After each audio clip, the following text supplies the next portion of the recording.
The autumn sunlight filtered through the boutique's window as Emma Robertson stood before the mirror, tears of joy glistening in her eyes.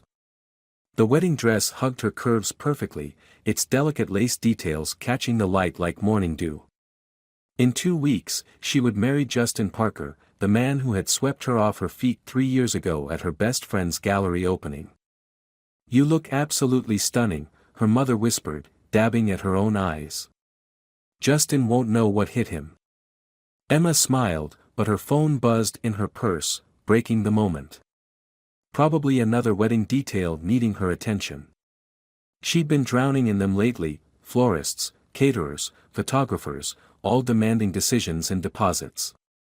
Justin had been mysteriously absent from most of the planning, citing work commitments at his investment firm. Still, she understood. Someone had to pay for their dream wedding. Later that evening, as Emma sorted through the day's mail in their shared apartment, her heart stopped. Among the usual bills and advertisements lay a plain white envelope with no return address. Inside, she found a single sheet of paper, the words printed in stark black letters: "Your perfect man is sleeping with someone else. Ask him about Lauren from the downtown office." The room spun. Emma's hands trembled as she read the words again and again. Anonymous letters were the stuff of cheap drama, yet here she sat, her world tilting on its axis. She thought of Justin's late nights at the office, his increasingly frequent business trips, the way he guarded his phone. No. She was being paranoid. Justin loved her. They were getting married. This was just some cruel joke, probably from a jealous colleague or an ex trying to ruin their happiness. Still, the seed of doubt had been planted, taking root in the fertile soil of her insecurities. That night, as Justin slept beside her, Emma lay awake, staring at the ceiling. Their wedding invitations sat in neat stacks on the dining room table, waiting to be mailed. 500 guests would witness their union at the St. Regis. Her father had emptied his retirement account to give her the fairy tale wedding she'd always dreamed of. The next morning, Emma called in sick to work. She sat at their kitchen island, nursing her third cup of coffee, the letter burning a hole in her handbag. When Justin kissed her goodbye, his cologne lingering in the air, she noticed something different, a slight hesitation in his touch, or was she imagining it? She tried to busy herself with wedding details, but her mind kept circling back to the letter. Around noon, her fingers hovering over her phone, she made a decision. She pulled up Justin's office directory on their shared tablet. There, under Financial Analytics, was the name that had haunted her sleepless night, Lauren Chen. Emma's throat tightened. The profile picture showed a stunning Asian woman in her early 30s, with high cheekbones and penetrating dark eyes. According to her bio, she'd joined the firm 6 months ago, around the time Justin's behavior began to change. That evening, when Justin came home, Emma watched him carefully. He moved through their apartment with the same easy confidence he'd always had, but now she noticed small details. The way he checked his phone before kissing her. How he angled the screen away while typing messages. "Everything okay, babe?" he asked, catching her stare. "You're awfully quiet tonight." Emma forced a smile. "Just wedding jitters, I guess. Hey, I was thinking maybe we could have lunch tomorrow. I could swing by your office." The briefest flicker of something, panic, crossed Justin's face before his features smoothed into an apologetic smile. "Sorry, honey. I've got back-to-back meetings all day. Trying to clear my schedule for the honeymoon, remember?" She nodded, her heart sinking. Later, as Justin showered, his phone lit up with a message. Emma had never snooped before, trust was sacred to her. But now, her hand moved of its own accord, fingers trembling as they entered his passcode. The message preview showed only, "Miss you already. Can't wait until." Emma's thumb hovered over the notification. One swipe would reveal the truth, or destroy her trust forever. The shower's steady rhythm continued as she made the choice that would change everything. The screen's harsh glow illuminated Emma's face as her thumb swiped across Justin's phone. Each message that appeared felt like another crack in the foundation of her world. The conversation thread with Lauren stretched back months, filled with intimate exchanges, secret meetings, and broken promises. Last night was incredible, Lauren had written just 3 days ago. I hate sharing you with her. Justin's response made Emma's stomach lurch, soon it'll be just us. I just need to handle things delicately. There's too much money involved to mess this up. The shower stopped. Emma quickly replaced the phone, her hands shaking so badly she nearly dropped it. She rushed to the bedroom, mind racing as she processed what she'd discovered. Their entire relationship had been built on quicksand, and now she was sinking. Justin emerged from the bathroom, towel wrapped around his waist, droplets of water trailing down his chest. How many times had Lauren traced those same droplets? How many nights had he showered away the evidence of their encounters before coming home to her? You look pale, he said, reaching for her. Are you feeling okay? Emma flinched away from his touch. Don't, she whispered. The word hung between them like a blade. Justin froze, his expression shifting from concern to wariness. What's wrong? Tell me about Lauren. Emma's voice was steady, surprising even herself. Tell me about the woman you've been sleeping with for the past 6 months while I've been planning our wedding. The color drained from Justin's face. For a moment, he stood there, mouth opening and closing like a fish out of water. Then his features hardened. Someone's been filling your head with lies. I read your messages, Emma said. Every single one of them. Justin's facade cracked. Anger flashed across his face. You went through my phone. How dare you invade my privacy like that? Emma laughed, a hollow sound that scared her. Your privacy? What about our trust? What about the 500 people who are about to witness us make vows you never intended to keep? It's not what you think, Justin backpedaled, his voice taking on the smooth, persuasive tone he used to close deals. Lauren means nothing. It was a mistake, a moment of weakness. You're the one I want to marry. Because of the money involved. Emma quoted his message, watching him flinch. That's what you told her, right? That you needed to handle things delicately. Justin's expression darkened. You're twisting things. Look, we can work through this. Couples go through worse and come out stronger. Think about everything we've built together. Emma thought about the countless nights she'd spent alone while he was working late. The way he dismissed her concerns about his growing distance. The endless wedding preparations she'd handled alone while he'd been building a future with someone else. There is no we anymore, she said, her voice breaking. The wedding is off. Don't be dramatic, Justin snapped. You're going to throw away 3 years over a few text messages. Do you know how much money your father has already spent on this wedding? The mention of her father's sacrifice hit Emma like a physical blow. The retirement account he'd drained, the second mortgage on their family home, all to give his only daughter the wedding of her dreams. Dreams that were now lying shattered at her feet. Get out, she whispered. Emma, be reasonable dash. Get out, she screamed, grabbing the nearest object, a framed photo of their engagement, and hurling it at the wall. The glass shattered, scattering across the floor like her illusions about their perfect life. Justin took a step back, his mask slipping to reveal something ugly beneath. You're making a huge mistake. You'll regret this. The only thing I regret is believing you were the man I thought you were. He dressed quickly, grabbing his wallet and keys. At the door, he turned back. When you calm down and want to discuss this rationally, call me. But remember, your father's money is already spent. Think carefully about what you're throwing away. The door slammed behind him. Emma stood in the middle of their bedroom, her bedroom now, surrounded by the debris of their relationship. Her phone buzzed with a text. Unknown number, I'm sorry you had to find out this way. But you deserve to know the truth. L. Lauren. Of course. The other woman had orchestrated this entire revelation. But why? Another message appeared, we should talk. There's more you need to know.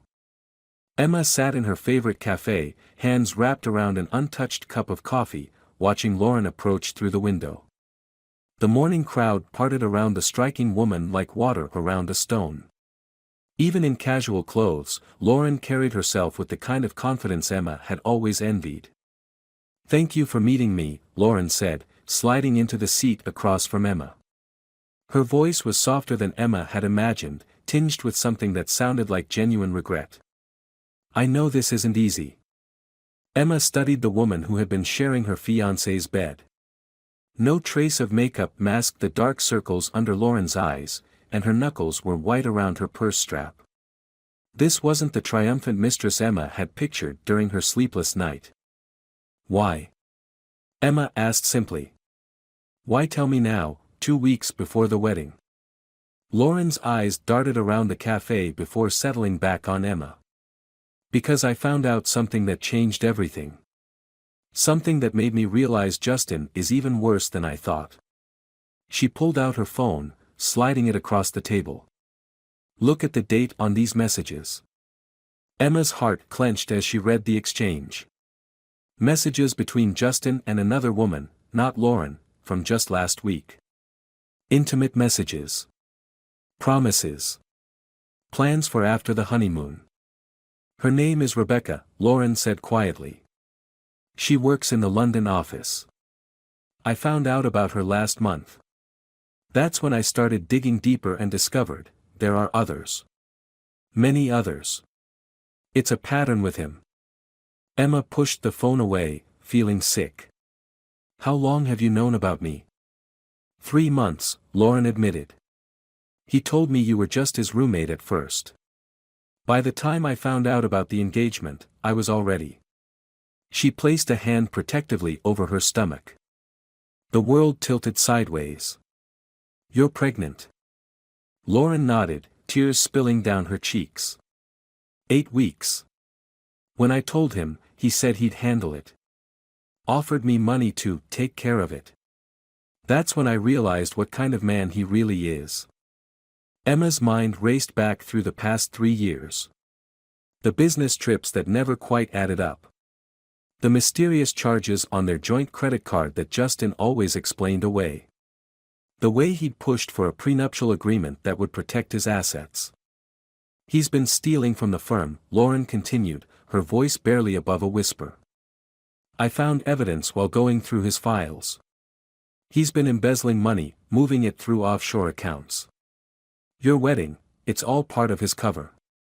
Your father's reputation in the banking industry, your family's social connections, he's been using them to make himself look legitimate.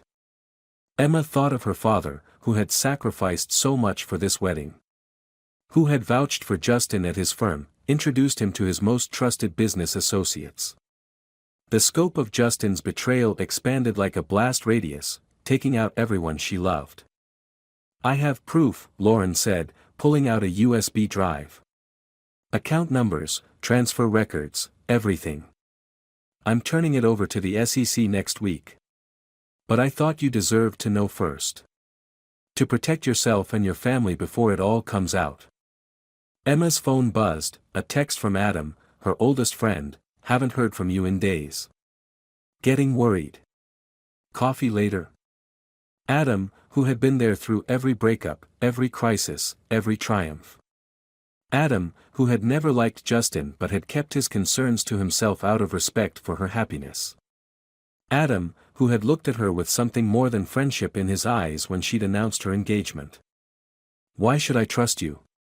Emma asked Lauren, even as her instincts told her every word was true. Because I have nothing to gain by lying, Lauren replied. Justin's going down either way. She touched her stomach again. I wanted to do one right thing in this mess. Emma stood abruptly, needing air, needing space to think. At the door, she turned back. The anonymous letter. Was that you? Lauren shook her head. Rebecca. She found out about both of us and decided to blow it all up. I just decided to help. Outside, the autumn air bit at Emma's cheeks as she typed a response to Adam. Actually, I really need a friend right now. Her phone chimed again. Justin, your father called. Says you're not answering his calls. Don't do anything stupid, Emma. Remember how much your family has invested in us. Us. As if there had ever been an us that wasn't built on lies. Emma blocked his number, then dialed her father's office. Daddy? Her voice cracked. We need to talk. And you should bring your lawyer. The law office felt too small, too warm, as Emma watched her father age years in minutes. He sat across from her, shoulders bent under the weight of what she'd just revealed, while his longtime friend and attorney, Richard Chen, reviewed the documents Lauren had provided. The extent of the fraud. Richard adjusted his glasses, his lined face grave. Thomas, this goes beyond the firm. He's been using your connections, your reputation, to facilitate a massive scheme. If we hadn't caught this now. Her father reached for Emma's hand across the mahogany desk. His palm felt papery against hers, and she noticed for the first time how fragile he'd become. I'm so sorry, sweetheart. I should have seen it. We all should have, Emma whispered, squeezing his hand. He fooled everyone. A soft knock interrupted them. Adam stood in the doorway, his familiar presence bringing the first sense of safety Emma had felt in days. He'd driven her to the office, insisted on waiting, refusing to let her face this alone. Mr. Robertson, Adam nodded respectfully. Emma, you need to see this. He held out his phone, displaying a news article that had just broken. Justin's face stared back at them beneath the headline, Senior Investment Manager under investigation for fraud. The article mentioned anonymous sources, a federal probe, multiple victims. Emma's phone began buzzing incessantly, messages from friends, family, wedding guests. The story was spreading like wildfire through their social circles. 3 years of memories were being rewritten in real time, colored by the revelation of who Justin really was. There's something else, Richard said quietly, pulling up an email on his computer. Lauren Chen isn't just any employee at the firm. She's my niece. Emma's head snapped up.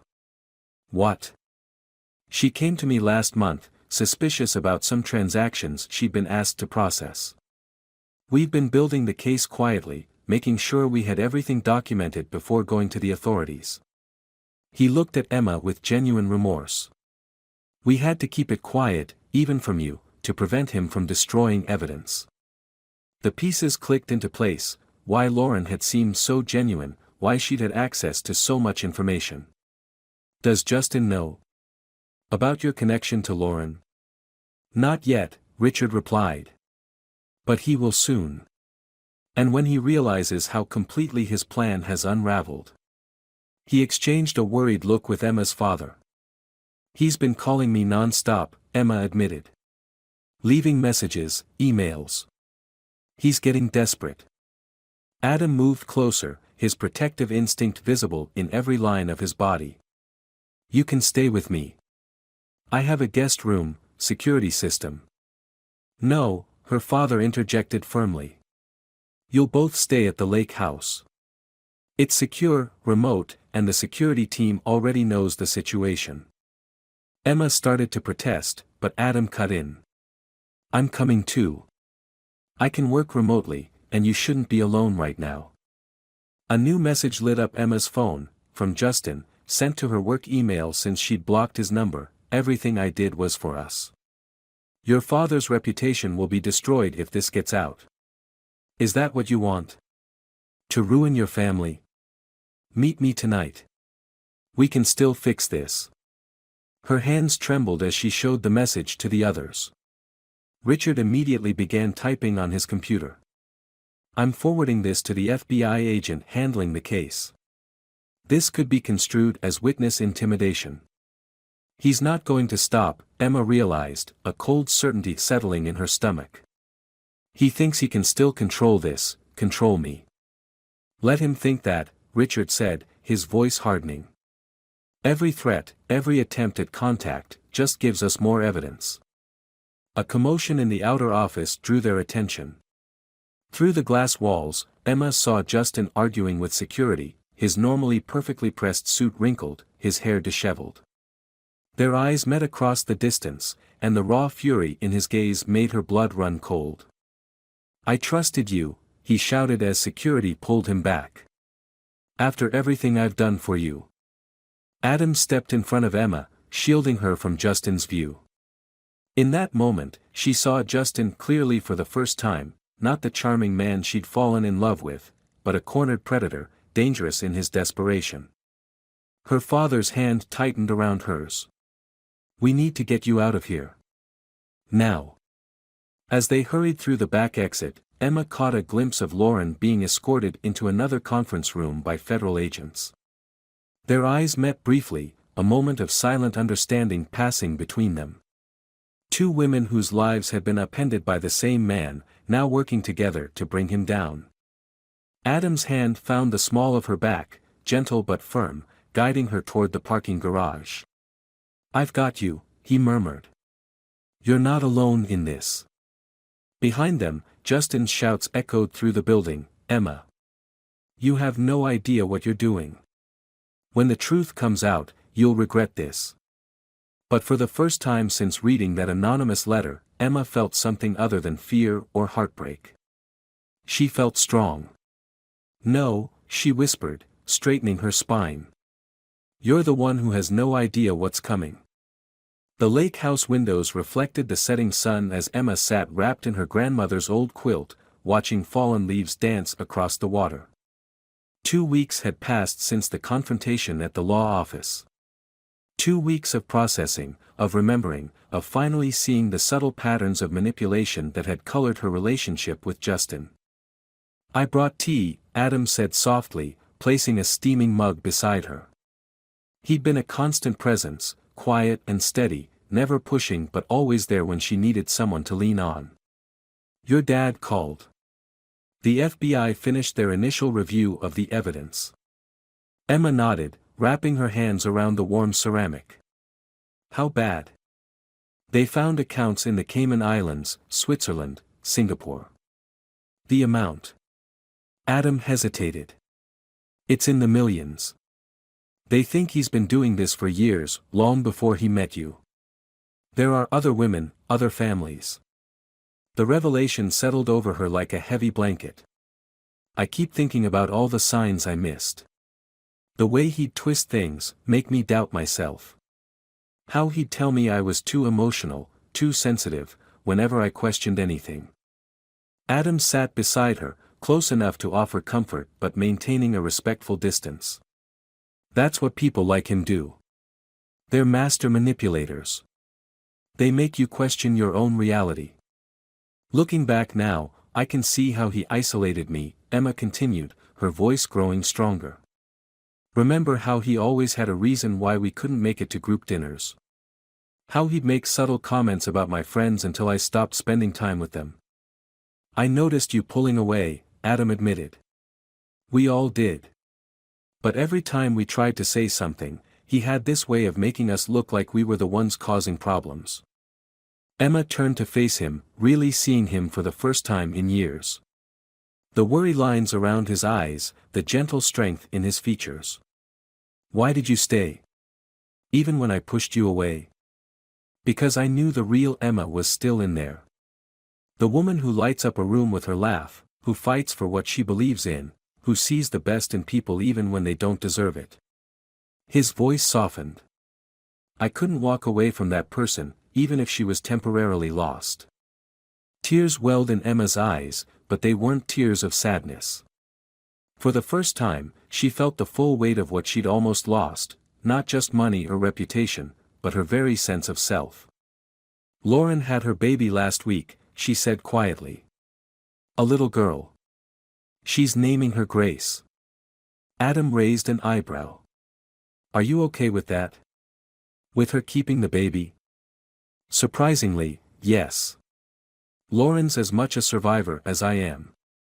We've been talking, sharing our stories. It's helped, knowing I wasn't crazy, that he did this to others. Emma pulled out her phone, showing Adam a series of messages. She's agreed to testify. We all have, me, Lauren, Rebecca, the others we found. Together, we're making sure he can't do this to anyone else. A notification popped up on her screen, an email from the wedding planner about final payments and cancellation fees. Emma's father had insisted on handling everything, but each reminder still stung. I found something today, Emma said, reaching for her laptop. Remember that business plan we worked on in college? The one about creative therapy spaces? Adam's eyes lit up with recognition. The Healing Through Art project? You were so passionate about that. I think. Emma paused, gathering her courage. I think it's time to revisit it. Not just for me, but for others who've been through similar experiences. A place where people can rebuild, find their voice again. Using art and creativity as therapy, Adam nodded, enthusiasm growing in his voice. Combined with practical support services, legal resources. Lauren's already offered to help with the financial planning. She wants to use her skills for something positive now. And Dad, he wants to be the first investor. For the first time in months, Emma felt truly excited about the future. Not the carefully scripted future Justin had planned, but something authentic, something that could turn their shared pain into purpose. We could start small, she continued, opening her laptop. Maybe rent that old warehouse space downtown. Adam moved closer, their shoulders touching as they looked at the screen together. The contact was warm, comforting, free from any pressure or expectations. Just two people who had found their way back to each other through the storm. Whatever you decide, he said quietly, I'm here. Not as a savior or protector, but as a partner. Someone who sees you, the real you, and believes in your strength. Emma felt something shift inside her, like pieces of a puzzle finally falling into place. But before she could respond, her phone lit up with an unfamiliar number. The message made her blood run cold. You think you've won? This isn't over. I know things about your father that would destroy him. Meet me, alone, or everyone pays. The warehouse space echoed with Emma's footsteps as she walked through its empty expanse. Shafts of morning light streamed through the high windows, illuminating dust motes dancing in the air. In just a few months, this space would transform into a sanctuary for healing, but first, she had one final battle to fight. Justin's threatening message had shaken her, but not in the way he'd intended. Instead of fear, she felt a deep, quiet resolve. The Emma who had trembled at his anger, who had doubted her own perceptions, no longer existed. In her place stood a woman who understood her own strength. She'd shown the message to her father, to Adam, to the FBI agents handling the case. They'd wanted to stop her from coming, to set up a sting operation instead. But Emma knew this confrontation needed to happen on her terms. I thought you'd bring the cavalry, Justin's voice echoed through the space. He emerged from the shadows, his expensive suit now rumpled, his usual polished appearance showing cracks.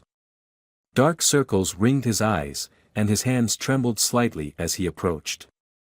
They're close by, Emma replied calmly. But this conversation is between us. There's still time to fix this, he said, his voice taking on that persuasive tone she'd once found so charming. Think about your father's reputation, his business connections. One word from me about his involvement in certain deals. You mean the deals you forged his signature on? Emma watched the flicker of surprise cross Justin's face. Or the transactions you backdated using his credentials? The FBI has it all, Justin. Every document, every fake signature, every fraudulent transfer. He took a step closer, his facade cracking. You're bluffing. Lauren kept receipts. Rebecca kept emails. I kept notes, every time you gaslit me, every manipulation, every lie. We all did. All the women you thought you could control, we've been comparing stories. Emma stood her ground as anger distorted his features. Did you really think you could play us against each other forever? You ungrateful bitch, he snarled, his mask finally falling away completely. I gave you everything. A perfect life, a future, status. Without me, you're nothing. Emma felt an unexpected wave of pity. That's what you never understood. I didn't need you to give me anything. I already had everything I needed, family, friends, purpose. You didn't add to my life, Justin. You subtracted from it. Made me smaller, quieter, more afraid. And what? He sneered. Now you're going to run your little art therapy center with that pathetic friend of yours. Play savior to other weak women who can't handle strong men. No, Emma said softly. I'm going to help people rebuild their lives after surviving men like you. And I'm going to use every penny of the money you stole to do it. His face contorted with rage. He lunged forward, hands outstretched, but Emma was ready. She stepped aside smoothly, watching as federal agents emerged from every corner of the warehouse. The takedown was quick, professional, almost anticlimactic. As they led Justin away in handcuffs, he turned back one last time. This isn't over. Yes, it is, Emma replied, her voice steady. Your power was always an illusion, Justin. It only worked as long as we believed in it. Later that evening, Emma stood in the warehouse again, but this time she wasn't alone. Adam worked quietly beside her, helping to map out renovation plans. Lauren sat at a folding table, her newborn daughter sleeping peacefully nearby, as she reviewed grant proposals. Her father moved through the space with renewed energy, pointing out where skylights could be added, where walls could be transformed into gallery spaces. We'll need to reinforce this section, Adam said, his hand brushing against hers as they looked at the blueprints. The touch was gentle, patient, asking nothing more than she was ready to give. The support group wants to meet here next week, Lauren added, looking up from her laptop. Even before the renovations. They say the raw space feels right, like their own journeys. A work in progress. Emma looked around at these people who had become her true family, not through obligation or manipulation, but through choice, through understanding, through shared healing. The warehouse would transform, just as she had, into something stronger and more beautiful than before. Her phone buzzed with a message from Rebecca, just landed from London. The International Task Force wants our help identifying other victims. You up for it? Emma smiled, feeling the last weights of her past lifting away. Always, she typed back. There's strength in numbers. The setting sun painted the warehouse walls in shades of gold and rose, promising a new dawn. Emma felt Adam's steady presence beside her, saw the pride in her father's eyes, recognized the quiet determination in Lauren's smile. This wasn't an ending, it was a beginning. Ready to start? Adam asked softly. Emma reached for his hand, intertwining their fingers with quiet certainty. I already have.